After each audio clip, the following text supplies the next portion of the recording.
I'm back, balakubak! Tara, samahan niyo ako magluto tayo ng sarsyadong tokwa.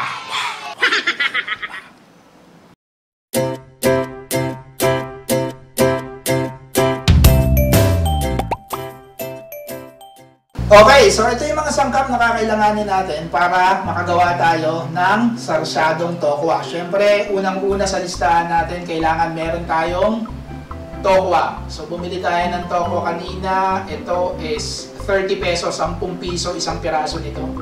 So, after ng tokwa natin, siyempre, kailangan natin ng kamatis. Kasi hindi naman yung sarsyado kung wala siyang kamatis. So, mas maganda kung yung kamatis na gagamitin natin is medyo hinog na para mas masarap yung lasa niya. So, hindi ko alam kung mga 2 peraso siguro ang gagamitin natin kamatis later on pag nagluto tayo. Siyempre, after ng kamatis, kailangan din natin ng itlog. Diba? So, hindi ko rin alam kung 2 or 1 lang yung gagamitin natin, pero most probably 2 itlog yung gagamitin natin dito sa sarsyado natin. So, after ng itlog, meron din tayong chicken cubes. So, ginagamitan rin natin siya ng chicken cubes para mas masarap yung lasa ng sarsyado natin. And then, meron tayong mga basic like yung bawang natin. Meron din tayong sibuyas. Siyempre, pwedeng kayong gumamit ng sibuyas na puti. Or, ako kasi, mas gusto ko yung sibuyas na pula. So, pwede lang yan. Tapos, meron rin tayong dahon ng sibuyas. So, pampaganda ng itsura ng sarsyado natin.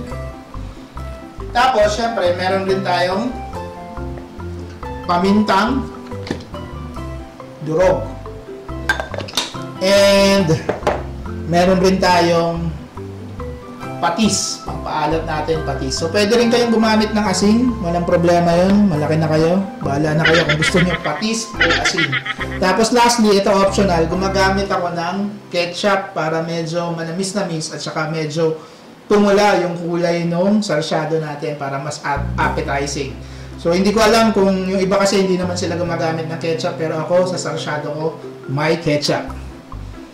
So, ayan, ayun yung mga sangkap na kakailanganin natin para mabuo yung sarsyado natin. So, stick lang kayo dito sa vlog. Lulutuin na natin yung tokwang or sarsyadong tokwa natin.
So that's it mga papi, ganyan lang kasimple magluto ng sarsyadong tokwa.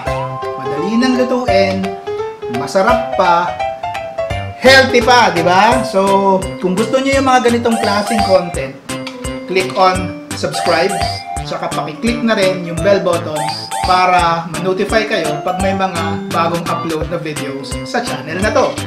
Di ba? Okay.